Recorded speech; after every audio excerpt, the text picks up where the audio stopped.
You're listening to The Ship Less Traveled, where small ships make big impressions. We're two travel agents with a big obsession for small ship cruising. From the Arctic to the Amazon, from European rivers to remote islands, if you can reach it by small ship, we're all about it. We're curious, candid, and not afraid to say it like it is. So grab your life jackets. Because you're cruising on The Ship Less Traveled. Hello, hello, hello, everybody. We are here on The Ship Less Traveled. How are you doing today, Lorraine? Feeling a bit silly, but I am wearing this for a reason. Yeah, and I'm wearing my Cunard hoodie for a reason because you can only get these on board, and you know what that means. What's it mean, Dave? I'm back from my dream cruise. I did the London Theatre at Sea, the Olivier Awards. I've been wanting to do a Cunard cruise for a while, but especially a themed cruise. And oh my God, this was like, do you like theater, Lorraine? Is that something you enjoy? I do actually. I really love going to the theatre. I don't do it enough, honestly, and I'm taking this off because Yeah, it's really uncomfortable. well, you look theatrical with it on, but Yeah, exactly. I don't do it enough, but yeah, when I go, it's definitely something I love.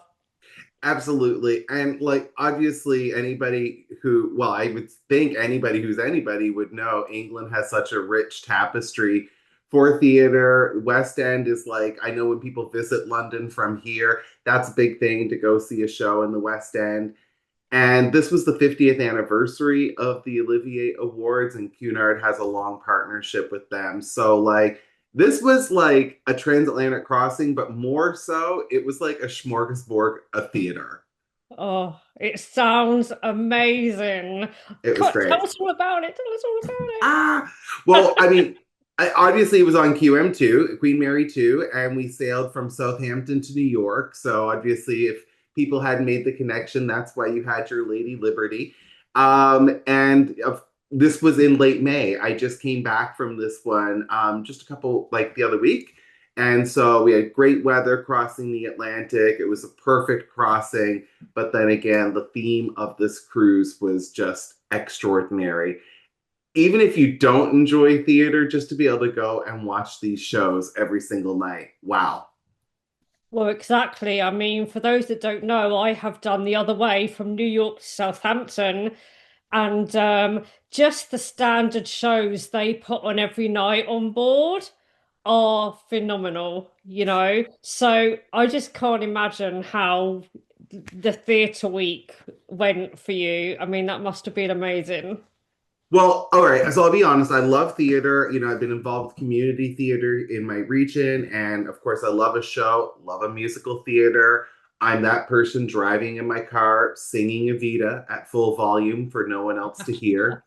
But I didn't Thank know what was goodness. maybe. But yeah, I think that I had never thought about doing a theater cruise, kind of. It just came my way. I didn't even know what an Olivier Award was because in our neck of the woods, we'd be more familiar with the Tony Awards. But learning about that, and again, for me, it almost reminded me of how much Britain has contributed to theater and shows, the amount of shows. A lot of the performances wouldn't necessarily be we're just going to watch Les Mis. Instead, they would do a collection of different numbers and then bring them together through story. And so we heard snippets from probably 4 dozen different shows on this cruise. It was Oh, crazy. wow. Oh yeah. That's why I say it was such a smorgasbord. Like it was everything. You would hear a great number from Lion King, and then there'd be a song that you'd hear from um, any of them, Come From Away, Jersey Boys, the list goes on and on. Kinky Boots, like it was just all represented.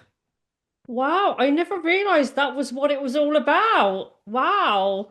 Yeah, and of course they bring talent on. So obviously there are the Cunard performers, and they're there and they're doing parts of the show. But to enrich it, this thing had like, I don't have the exact numbers in front of me, but probably like 10 big names, maybe 12 big names from West End theater that were doing the cruise.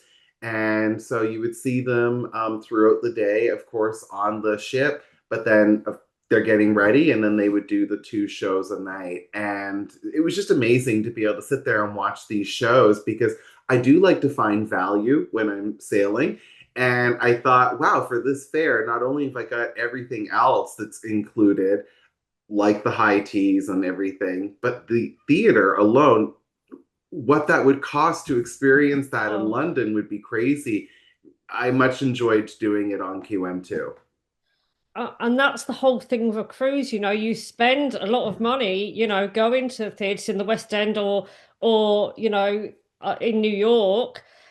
But on a cruise, it's all included. So you get to see fantastic shows. They're not always, shows that you'd necessarily know about, of course, the QM2 one was. But even so, they are West End style shows you're seeing on board these ships. Oh yes, I mean it's a royal theater for a reason. Yeah. And I should point out too, because it's so easy to slip into the shows and how enjoyable they were and how much extra value and just excitement, of course, too, sailing with like the cast from the shows.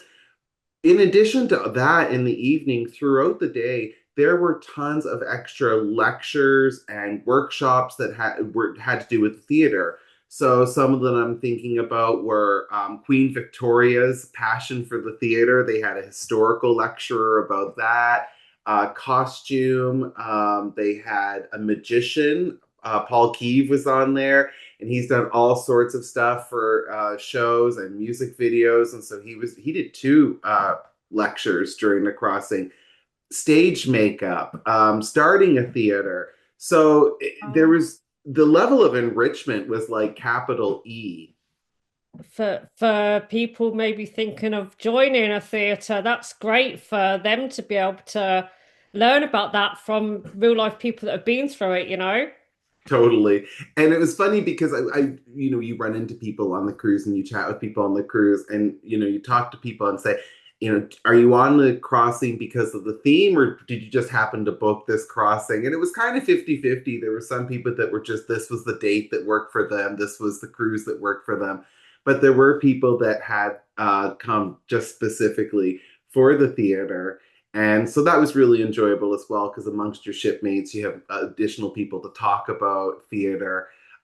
So if you don't enjoy theater and you end up on a theater cruise, you're still going to have a very good crossing. But if you love theater, it's one for you. It's not to be missed. Wow.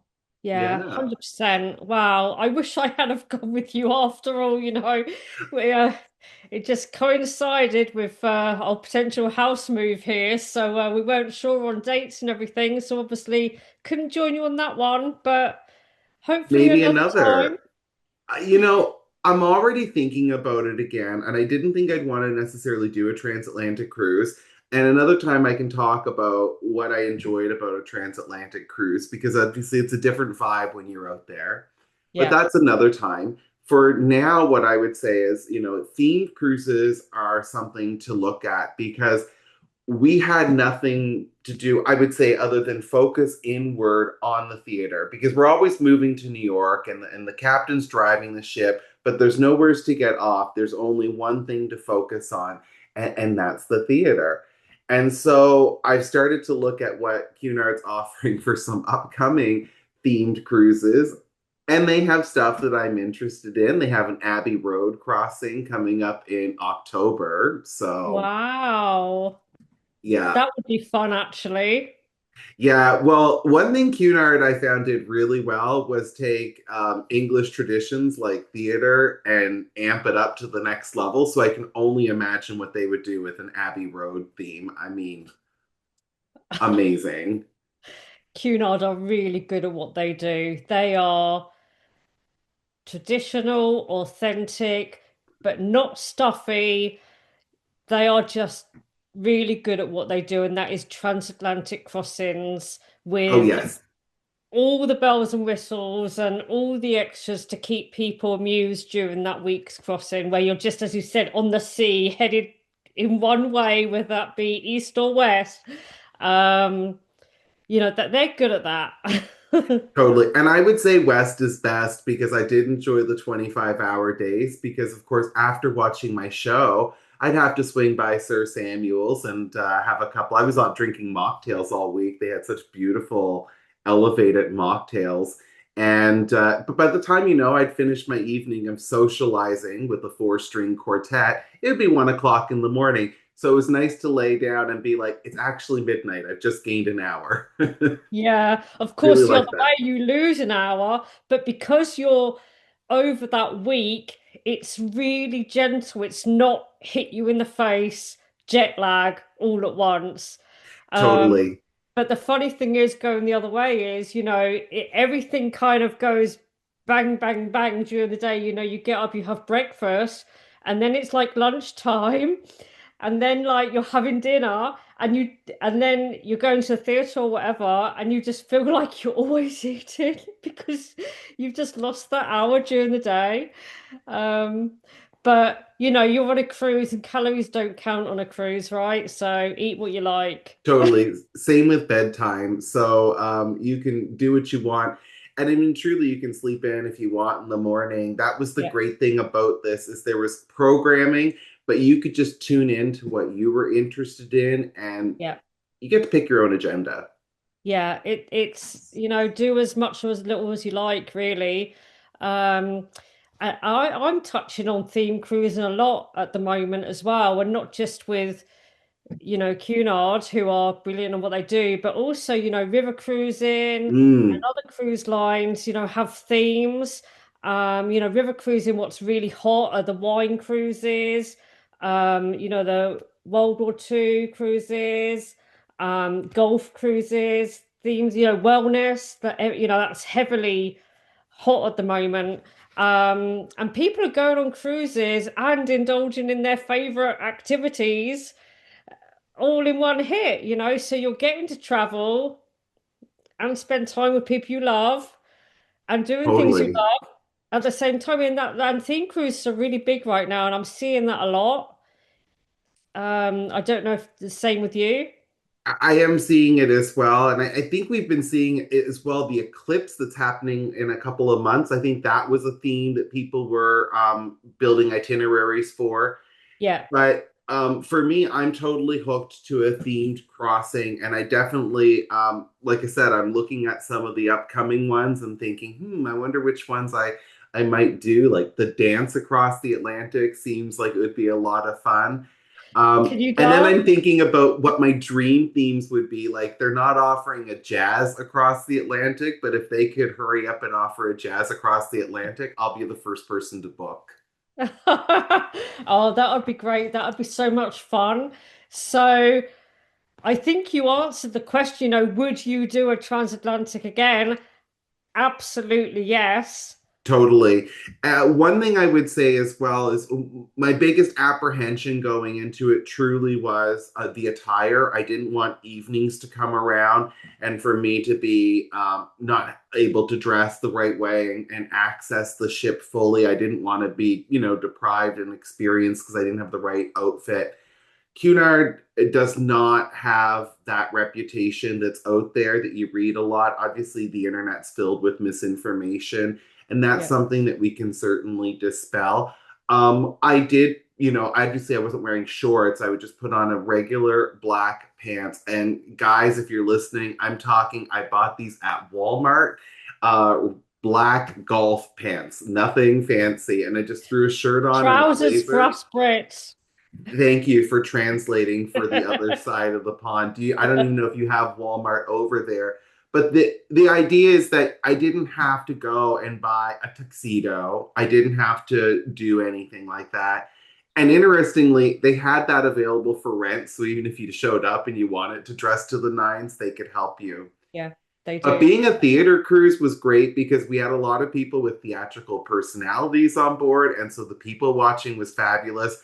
And we saw people that were dressed in a lot of interpretations of trousers and a jacket, some very Elton John inspired looks, and a lot of frills, a lot of fascinators, a lot of feathers.